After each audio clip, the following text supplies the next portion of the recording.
on this week's episode of In the Suite with Tina Powell. On January 16, 2023, I decided to actually go for it. And thank God I did it because, spoiler alert, it saved my life. Ladies and gentlemen, if there's a reason to keep yourself healthy, let me go on record saying this. You never know when you are going to need life-saving surgery. And he goes, if you want, Tina, I can give you something different in terms of chemotherapy if you want to make sure that your hair doesn't fall out. And this was the clincher. But he looks at me and he goes, but Tina, and he goes, I'm giving you the Ferrari.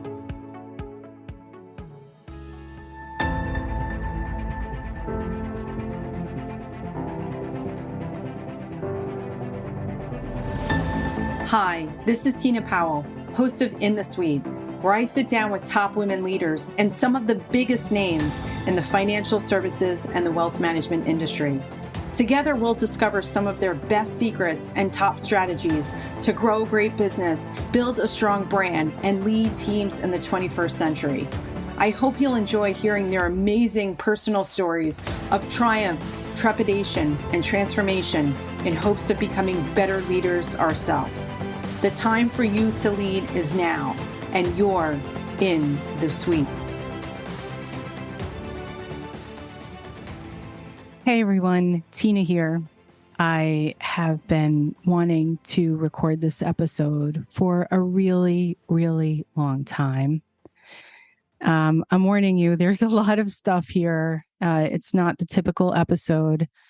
And what I'm naming these episodes, actually, these recordings with just me, it's just me today, everybody, just me. They are called Tina Talks, where it's just you and I talking, me sharing. And today I'm actually sharing a lot. I know I left a little bit of a cliffhanger the last time, telling you that I would give you an explanation and why I stopped recording for almost 10 months. This is literally the first episode of In the Suite that I'm actually recording in 2023. And for me, it's a really bold move.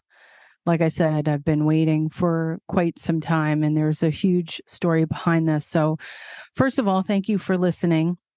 What I'm about to share is deeply personal, but it's something that I actually want you to hear because I think to myself, if this could happen to me, it could happen to anybody, including you.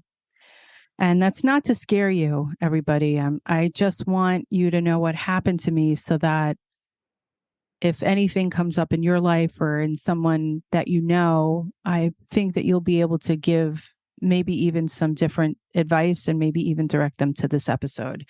So this is the first Tina Talks. So let's kind of get into it. What happened? So on January 16th, 2023, I treated myself to an executive physical titanium package at the Princeton Longevity Center. And what that meant was like this all-day dream physical. And it's intense. Like you're looking at your entire body from the inside out. And so they're doing traditional physical stuff like your height and your weight, your blood pressure. They're actually checking your blood there and giving you the results there, which is pretty interesting. And then part of this involved a body fat composition analysis in addition to what's called a CT scan. I'm sure that you've heard of these full body scans.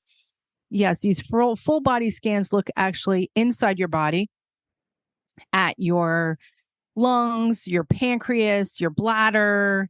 It looks at you from the neck down. So I elected for one of these physicals for a number of reasons. Number one, I wanted to make sure that I was okay. And number two, because I swear to God, the universe actually prompted me and made sure that I would get one of these physicals. So more on that in a second. I looked into this full body scan right after the pandemic, but warn you guys, the sticker price, there's a little bit of a sticker shock here. So, full day titanium package executive physical is, it's pretty expensive, and none of it, believe it or not, none of it is covered by insurance. And so I looked into it right after the pandemic, and I actually decided not to do it because not a dime wasn't covered by insurance. It was really expensive. And I thought like, hey, I was okay. But anyway, on January 16, 2023, I decided to actually go for it. And thank God I did it because spoiler alert, it saved my life. So you arrive, first of all, the Princeton Longevity Center is located in Princeton, but they have different offices all throughout the United States. And so the other one that I'm familiar with is in the Boston area. I can't say enough for David Fine, the founder. And I'm so grateful to him. There are so many people that I need to thank here. And Dr. David Fine is one of them. So, he was the first touch point. He was the first point of contact. So basically you go through all of this, all these physicals and all these tests throughout the day. And it's Princeton Longevity Center is beautiful, by the way. You arrive and there's like this marble countertop, and then behind you are these arts and there's fresh flowers. The staff couldn't be more friendly and welcoming. You really do feel like you're at a day spa. It's pretty interesting. They even give you like your own room that day. So like I brought my computer and you're able to work from there, and then they feed you lunch. And I mean, it was just such a wonderful, wonderful experience. So after you go through all of these different type of tests, it's like CrossFit. You go from one thing to another, kind of like Orange Theory. At the end of the day, you actually sit down with Dr. Fine. So I sat down with Dr. Fine in his beautiful office, and I will never forget it. There's a pair of monitors, right? You've all seen the monitors. And what he does is that the monitors, instead of facing me, are facing him. So we go through some of my history and explaining some of the findings from the tests. And so we get to the part where, he starts to lean in forward, and his voice gets a little bit slower and a little deeper. And so he shows me my lungs, and on the right lung, there's something there. And so he points it out to me and he said, there's something here on your right lung. Everything else looks okay, but there's something here. And because it is a certain size, that we need you to actually get it checked. And you can imagine I was freaked. I was literally freaked. And he tried to calm me down. And, but inside I was having like a major league panic attack. And I was like, what does this mean? Like, what is this? Like, is this cancer? And so he didn't diagnose this as cancer. I, of course, knew that it was intuitively. I knew that something was there. And so what he did was he said, you're going to need to go for a PET scan. And I had never had a PET scan before. I had heard a PET scan. So a PET scan is to diagnose it as would be the result, would give me the final result of whether or not it was cancer or not. So the great thing about working with Princeton Longevity Center, and yes, I paid a lot of money, but it was money that was obviously saved my life. Otherwise, we wouldn't be talking right now. But more importantly than that, I was really lost. Like when you're sitting across the table and somebody's showing you a picture and there's something in your lung there, you are flipped the fuck out. Like, let me just say right here, right now, you are flipped out. And like your normal capacities of thinking correctly, like forget about those. They go totally out the window. So the great thing about Princeton Longevity Center and David Fine is that they helped me actually set up for that PET scan. So I did that PET scan at Capitol Health. And that also too was really freaky. So, part one is going for that full body scan and them actually finding something on my lung. Part two then was getting to a PET scan. And obviously you want to get there like tomorrow, but guess what? That's not how it works. You've got to wait in line. No matter how bad your case is, like you have to wait online with the rest of the people. And so I went to Capitol Health and went for the PET scan. I had no idea what to expect, but that also too was absolutely scary and freakish. So the thing that I remember the most is I'm sitting there and then a nurse comes in. And of course, it was the beginning of January 2023. So everybody's masked. And so this nurse comes and she's got almost this like James Bond, titanium, platinum, plutonium, like vice. And so what she does is she unscrews it and then she injects me with the fluid that was in that container, which was wild, absolutely, positively wild. And what that does is after that fluid's in your body, you have to wait a certain amount of time and then they bring you into the room. And the idea is that if you have cancer cells within you, that those actually light up on a PET scan. And you can imagine mine lit up. I remember it also. I knew it. I knew something was wrong. Well, first of all, leaving Princeton Longevity Center. But secondly, is that the nurse who was so wonderful and so nice at the PET scan made no eye contact with me at all. And she was behind the glass and I could tell like she just didn't have the heart. She knew it wasn't good. So what happens is that after the PET scan, it's another series of waiting games. So nobody's there. You don't like all of a sudden get your results that day. It's not like a blood test. You have to wait. And you have to wait for a medical doctor to actually deliver that news to you. And the news was that it was cancer.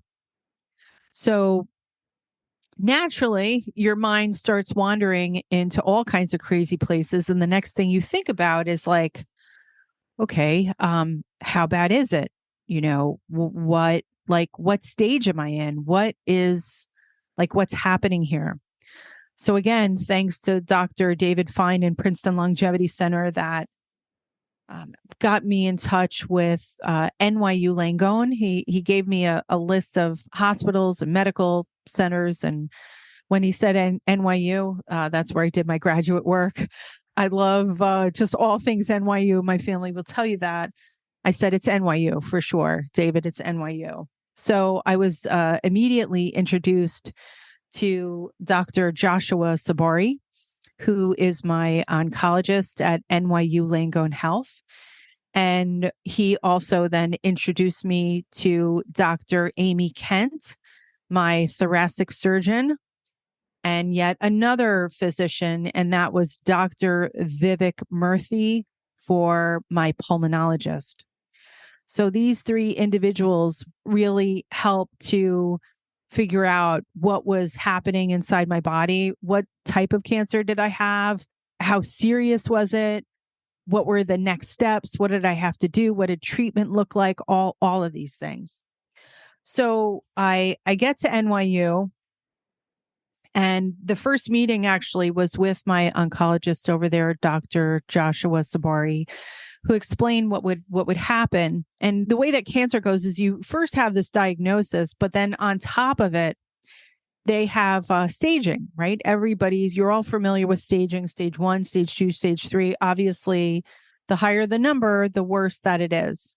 And I remember Dr. Sabari telling me that they can't determine what stage it is, that staging occurs in a series of steps. And part of that is through surgery and through testing. So the first thing that happened after a meeting with Dr. Sabari and Dr. Amy Kent is that they indeed told me that my tumor was cancerous. We already knew that. At the time, it was about 2.1 centimeters. When it was finally removed, it was 2.6 centimeters. It was removed actually 4 weeks after diagnosis. But what happened is that Dr. Sabari and Dr. Kent, big shout out to them. I have to tell you, the most fantastic group of people, of physicians that I have ever dealt with. Dr. Joshua Sabari, Dr. Amy Kent, Dr. Vivek Murthy performed my first procedure, and that is the pulmonologist. So what the pulmonologist did was actually go into my lungs and take a sample. And I should mention that one of the things that I immediately did at NYU Langone Health was I elected to be part of a research cohort for lung cancer. So that means that I gave permission. I donated like all different parts of my body. Like whenever I had surgery, I said, sure, you can take some extra stuff. I gave them everything. I gave them saliva. I gave them my tumor. I gave them things that come out of your body, blood, you name it. I gave it to them in the hopes because NYU Langone Health is a research hospital and I wanted to contribute in that way. So Dr. Vivek Murthy gave me what's called a bronchoscopy. So bronchoscopy actually allows the thoracic surgeon, it basically gives the thoracic surgeon a lay of the land. In addition, is that when Dr. Murthy was in there during this bronchoscopy, is that they sampled the tissue to figure out, hey, was this contained? Wasn't it contained? Did it spread to the lymph nodes and whatnot? So, through that, they do staging. So Dr. Vivek Murthy went in there, and after the test, after the bronchoscopy, actually, it was determined that I had stage 2, a stage 2B. And what that means is that stage 1 would have meant like a very small, concentrated tumor that hadn't gone anywhere. Stage 2, my tumor was of a certain size, but it was in some of the lymph nodes, not all of the lymph nodes, and only the lymph nodes on part of the lymph nodes on the right side of my body. So after that, they determined then that they would, as far as treatment, so right, like, okay, you have this tumor. What's next? Like, is it radiation? Is there surgery? What's involved?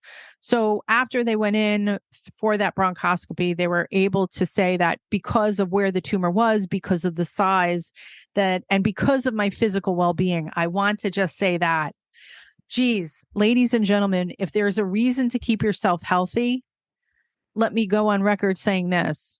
You never know when you are going to need life-saving surgery. Luckily, I was in fantastic shape. I don't smoke. I don't do drugs. And I was in pretty good physical condition. I was I was riding horses 3 days a week. I was doing Latin Pelotons with Robin Arzon and Cody Rigsby on my Peloton app. So I was in great shape to do the surgery. So they explained that what they would be doing was a procedure called, drumroll, a robotic lobectomy. A robotic lobectomy. So that involved actually taking part of my lung, specifically the upper portion of the upper lobe of my right lung. Your right lung has 3 lobes, and your left lung has 2 lobes. So they determined that they would indeed be removing part of my lung. And in order to do that, I had to go through yet again a series of tests that involved CT scans of my brain, looking at everything. I also remember that I had to do it was really wild, some like lung tests where I was like in this like container thing. It was very interesting. So they were testing my lung capacity. So every single test that you can imagine, I actually went through. And remind you, all this is happening in a 4-week period. And oh, by the way, I'm still working full time. And I sold my company I sold C-Suite Social Media on November 1st to intentionally and to Kelly Waltrick and Megan Richter. So all this is happening still while I'm living my life. So long story short, and again, I apologize that this is long-winded, but it's really important that you hear like the story.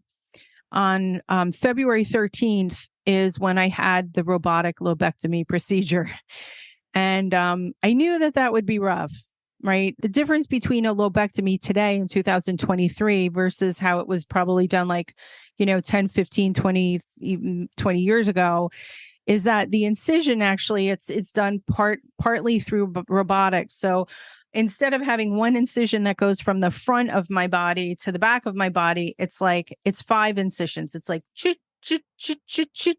And when I first came home from my robotic lobectomy procedure, and I looked at what it kind of looked like, I thought like, oh wow, I kind of looked like I was bitten by a shark. Like, it was like, oh, I'd like to go to the beach and pose with the surfboard and let everybody like think like, oh, yep, that was me and the shark, and I took care of the shark. But seriously, Dr. Amy Kent performed that life-saving surgery and actually took the whole entire lobe along with the tumor, and got rid of that as well as the lymph nodes, and literally took it out of my body.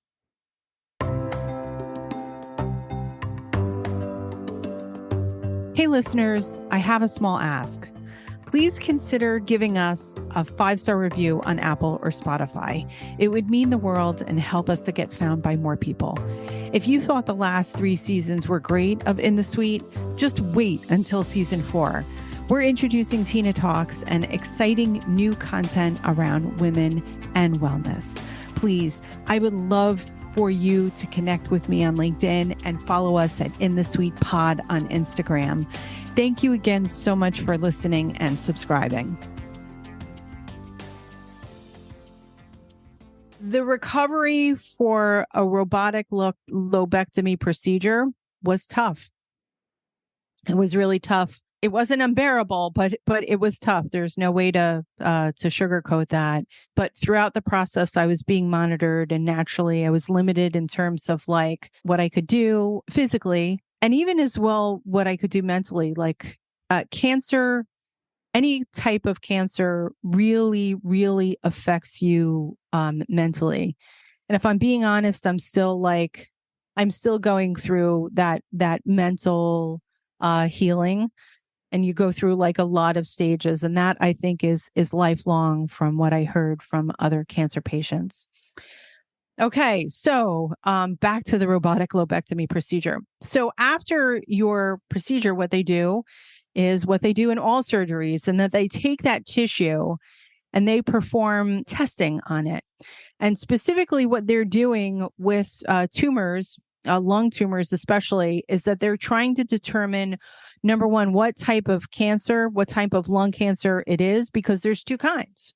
There's the non-smoking kind, the environmental form of lung cancer. And then there is the smoking kind, like related to like emphysema and whatnot. So I had the non-smoking kind. And I want to be totally transparent. I did smoke in high school and college, and then I quit 33 years ago. But the cancer that I had is the environmental radon exposure. One of the things that my oncologist asked me is, where was I at 9/11? Was I a first responder? What did I do for a living? Where was my house? Like, all of those kinds of like environmental scan type questions. So they determined that it was non-small cell lung cancer from radon exposure that happened in my life, like, I don't know, like 20 years ago. You said that I contracted, they're not really sure how I contracted it, but believe that, it's been germinating in my body for, I don't know, over 20 years. And in addition to diagnosing the type of cancer it is, they're able to diagnose the type of tumor that it is. So for me, that is a tumor known as L858R exon 21. Don't ask me to explain what that all means. Just know that it is a certain type of tumor. And the reason why they do it like this with all this genomic testing is because medicine and technology and science have come such a long way. And thank you for everyone working in our medical field. Our pharmaceutical companies, thank you, because they really have developed some life-saving drugs and what they call targeted therapies. So targeted therapy is a pill that you take for this type of lung cancer.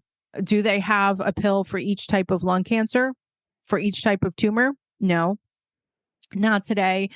I think there might be as much as 200 strains of lung cancer. So I was very, very fortunate in that, number one, where the tumor was located. Number two, getting a diagnosis early on.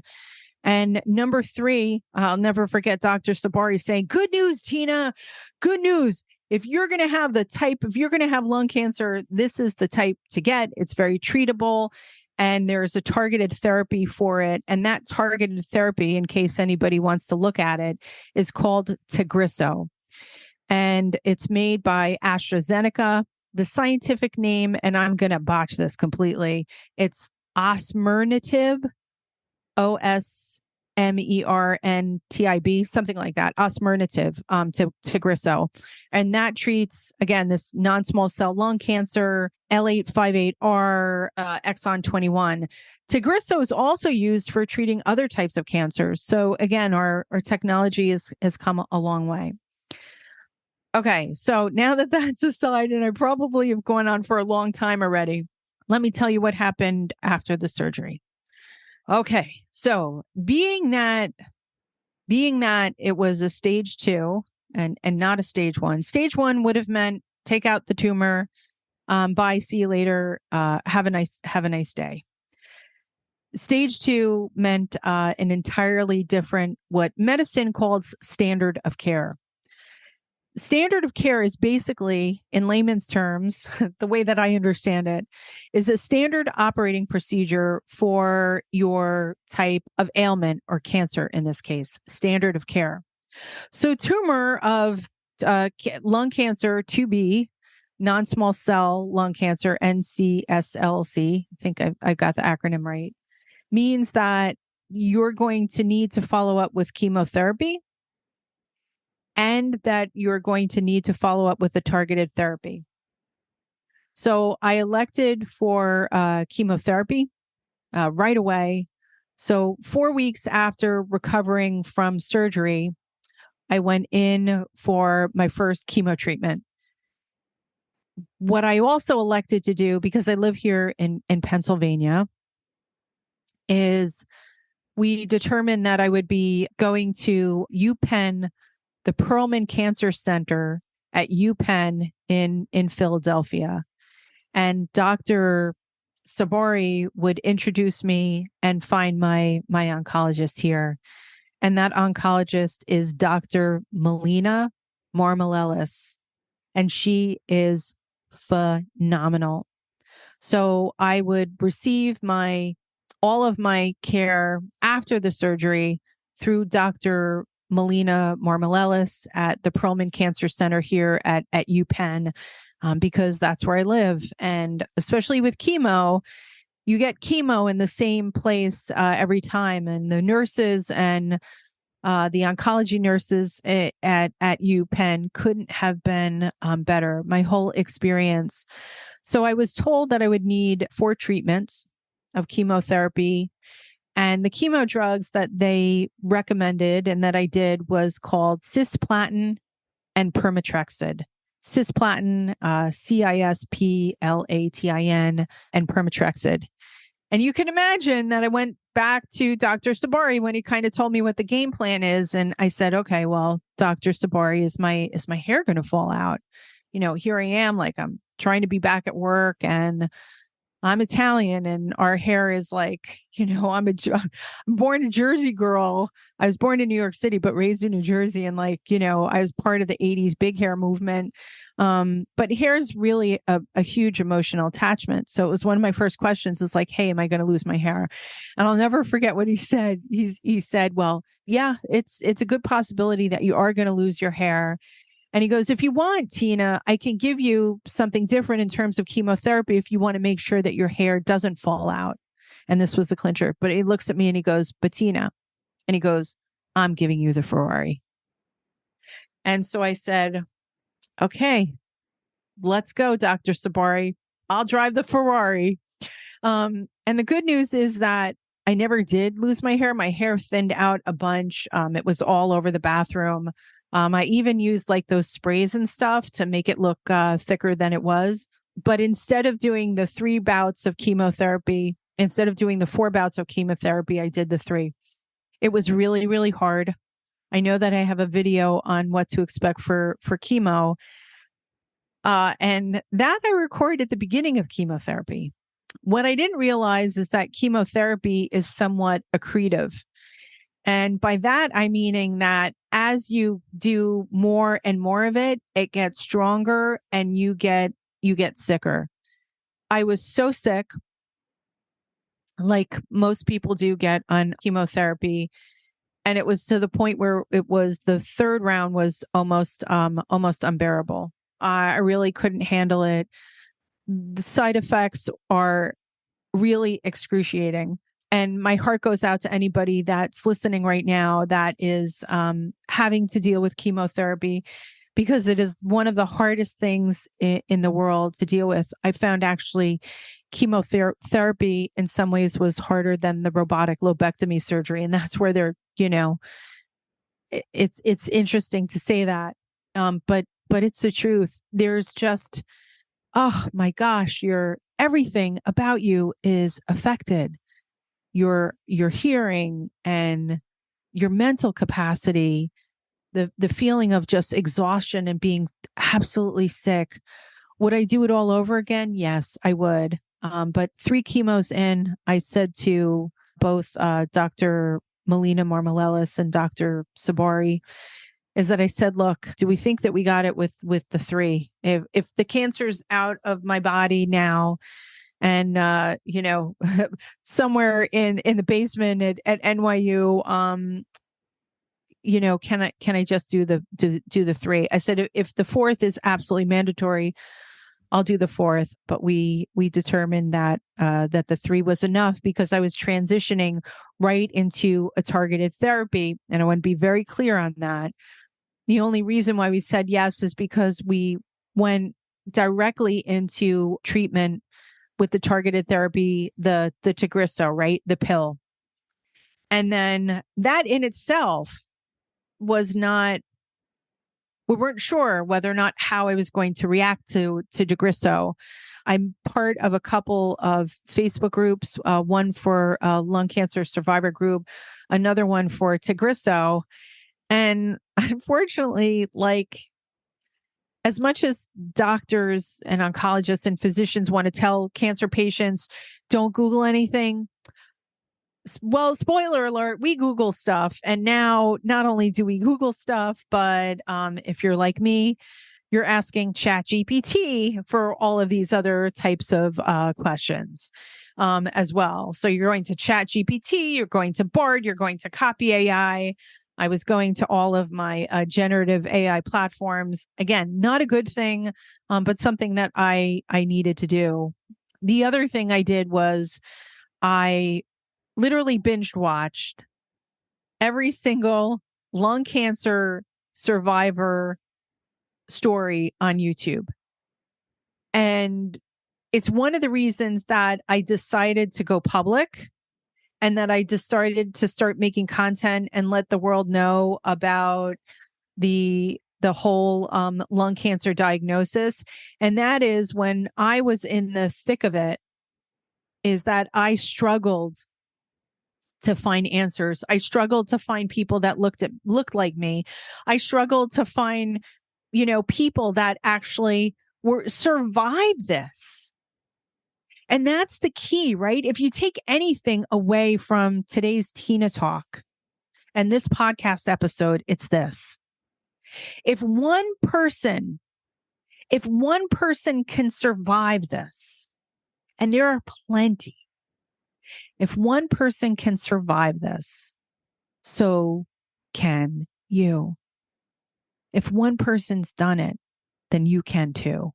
Right? We've seen examples of this with climbing Mount Everest. I think that the first time that was done was in like the 1950s. After that climb, then you have massive amounts of people each year going up to Everest. But that wasn't possible before the first 2 people went up. Same thing with, I want to say, like the 5-minute mile. And again, if my history is not right, forgive me. That might have been Michael Jordan, not obviously the basketball player, who ran like the fastest mile. After he did it, then he made everything possible. And so that's why I decided to go public, is because I really relied on that content, especially on YouTube. So if you're watching this on YouTube, a big shout out to you.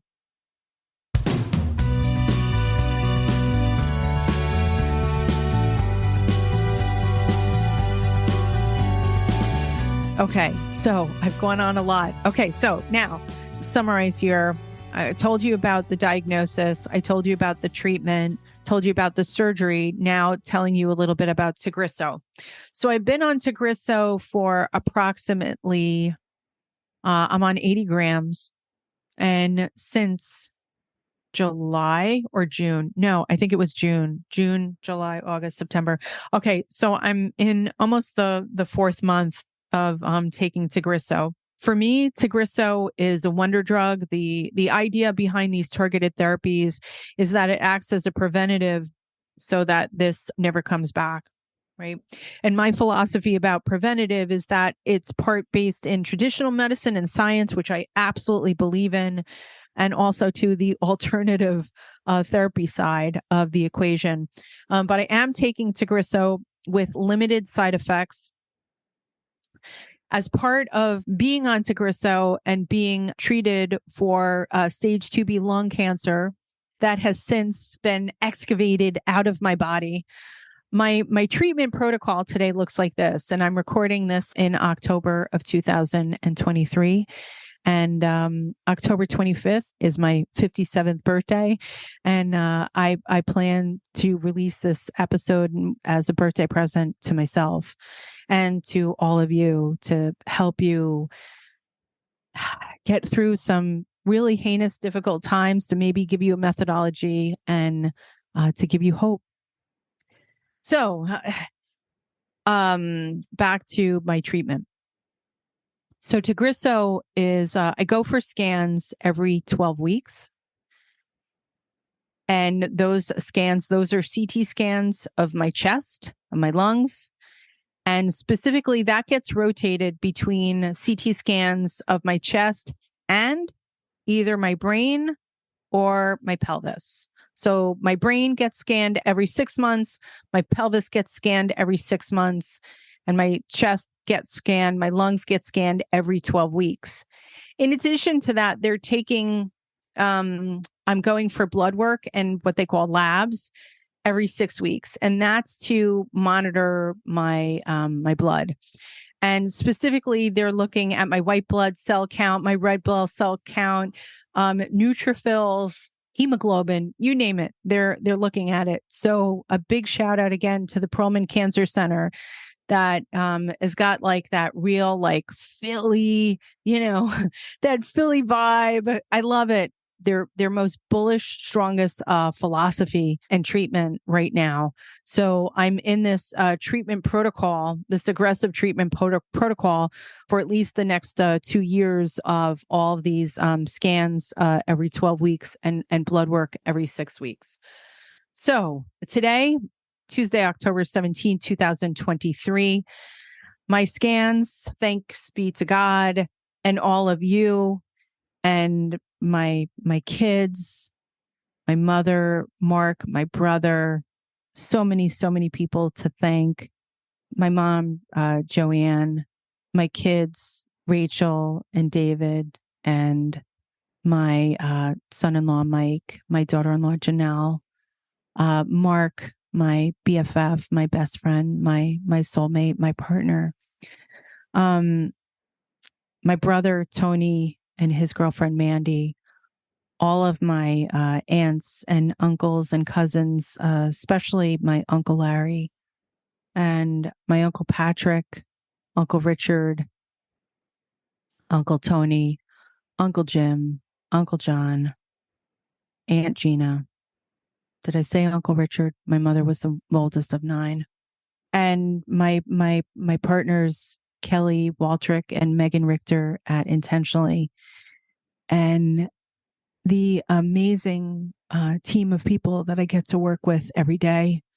Not only the team at Intentionally, but clients and industry people. You've all been so supportive, and you all know who you are. But the decision to go public actually really, really helped me through some really dark and dangerous times. So today, October 17th, less than 2 weeks ago, I had the scan done of the lungs and of the pelvis, and there is no evidence of disease. For anybody that's battled cancer, they know the acronym NED, no evidence of disease. So I'm being very intentional. I love that word. Intentional about combining both the traditional aspect of medicine. And again, that looks like Tagrisso. I'm also that's 80 milligrams. And I'm also on a statin, rosuvastatin. I'm on 20 milligrams for that. And my age is, I will be almost 57 years old. So again, I hope this is helping anybody who's listening, especially anybody that is potentially knows of someone or has a lung cancer diagnosis. So I'm here to tell you that I'm all clear. Everything that's supposed to be out of my body is out of my body. And in addition to the steps that I'm taking with Tagrisso, is I'm making sure that I'm doing things different with specifically related to my diet. So I want to kind of segue into that. So let's go there. There is a real disconnect, or I should say the fields of medicine and nutrition are mutually exclusive. And that's just the way that society is. So you are your own best advocate and you are your best own healthcare advocate. And by me, this is not medical advice. This is just Tina sharing Tina's story on Tina Talks on, what happened and what I'm doing as a result. I get all kinds of people that look at me and they're like, wow, you look amazing. You look great. Well, I still have the chemo pictures on my phone, and I could tell you in the surgery pictures that I didn't look like I do now back then. But here's some things that I'm doing that for whatever it's worth and whoever it's going to help, I'd like to relay that information.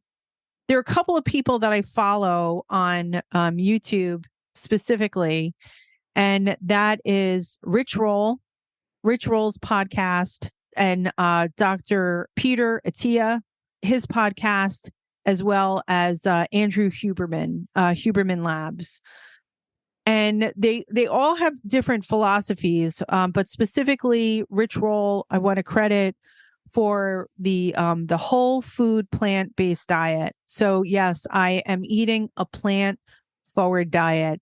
That means that 90 to 95% is all plant-based, plant and fruits. So I've eliminated all red meat, all poultry. I haven't eliminated all of dairy because, look, I'm Italian and I still need like a little bit of cheese over my pasta. And every now and then I need a slice of fresh mozzarella. It's just what it is. But I no longer have the prosciutto. Sorry to say, yes, I am missing that. But so I eat a mostly plant-forward diet that consists of whole fruits and vegetables and a very, very limited amount of carbs. Do I still enjoy a piece of pizza every now and then? Absolutely. Yes, I'm human. Same thing with like pasta and same thing with bread. But for the most part, I've tried to eliminate all sources of white flour. Okay. The other part that I've severely limited, actually totally extricated from my diet, is alcohol and sugar. And one of the things that happened to me, and we'll talk a little bit about like the warning signs and kind of how I knew to get checked. Maybe I should save that for another podcast, because I think like this is enough for you. This is enough for us, right? I want to kind of give it to you in doses because I don't want to forget certain parts of the story that are pretty important. But let's just kind of talk about what I'm doing from a self-care preservation. Okay, so I talked about eliminating meat and poultry. I haven't eliminated 100% dairy, but I try to eliminate dairy, but I'm still eating like, some feta cheese with a Greek salad and occasional mozzarella. In addition, I'm limiting the amount of white flour products. So I'm looking at, for pasta, I'll have like chickpea pasta, edamame pasta, and gluten-free pasta too. That's either corn, brown rice, or white rice based. Okay. The third thing is that I have eliminated alcohol completely.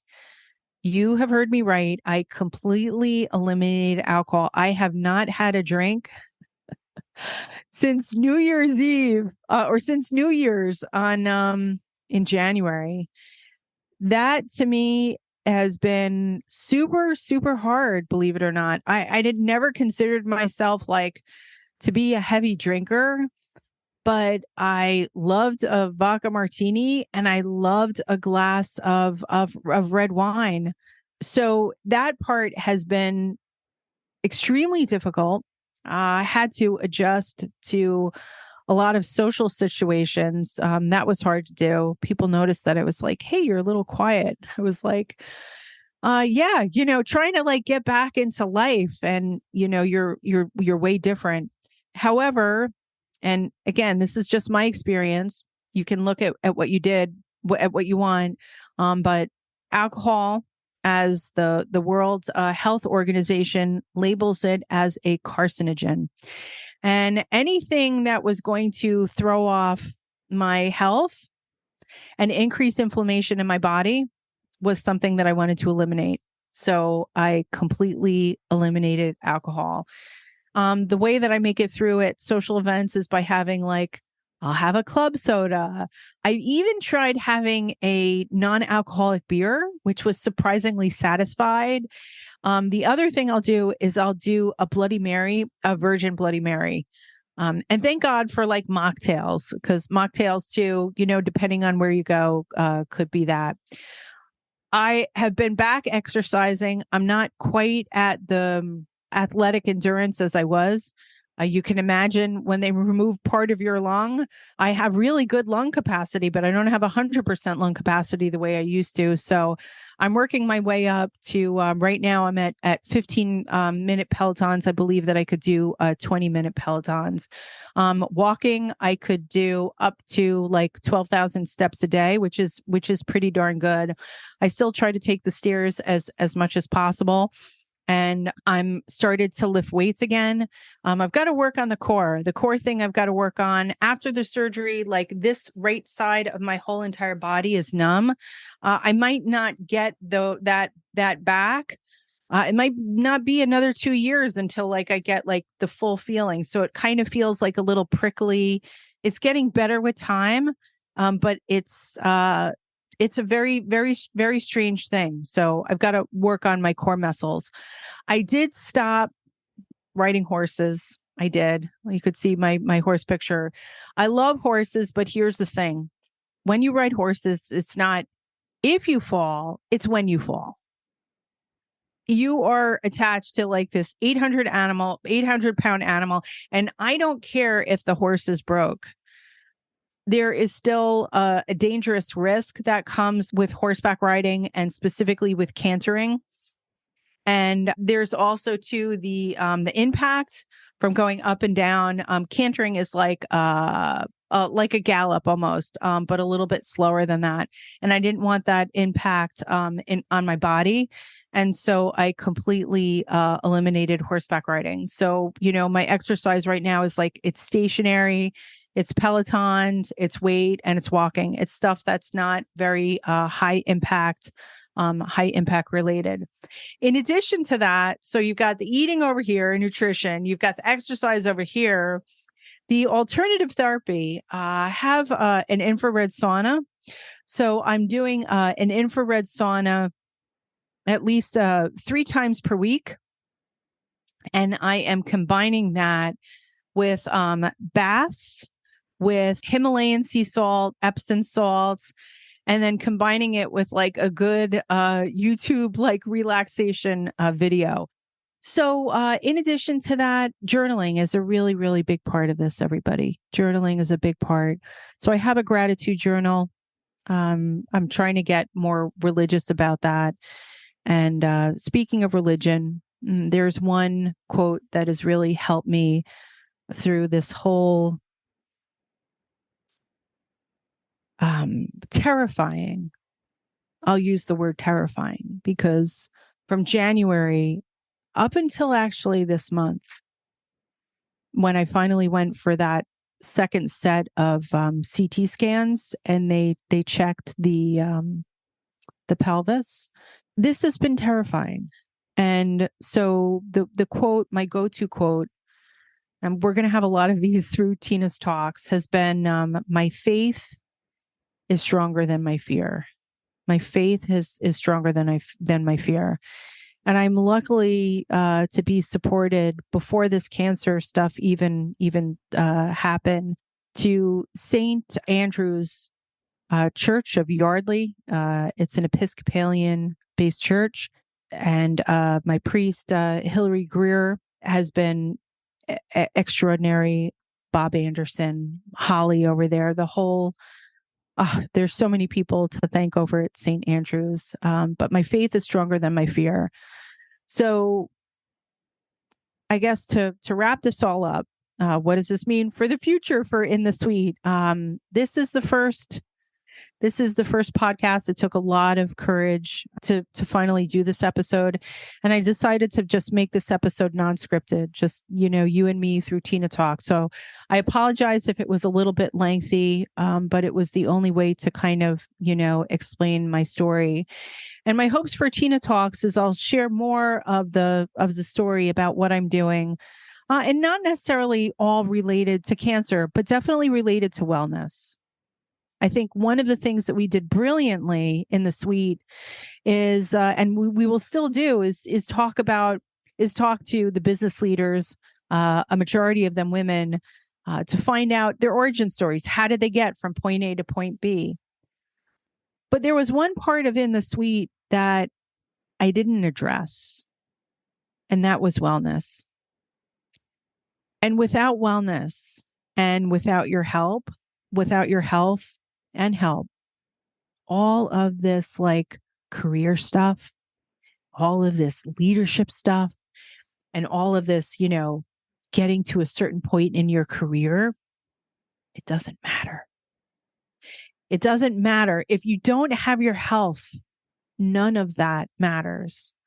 So Tina Talks are going to be conversations about, wellness, things that I'm doing. I get a lot of people that are like, wow, like, you look great. What are you doing? So I'll be happy to explain what I'm doing, but I would love to hear from you. Please, if we're not already connected on LinkedIn, connect with me, Tina Powell, on LinkedIn.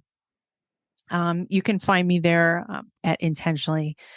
Please connect with me and let me know. I really would help me a great deal if you let me know one-to-one if this episode like helped you in some way.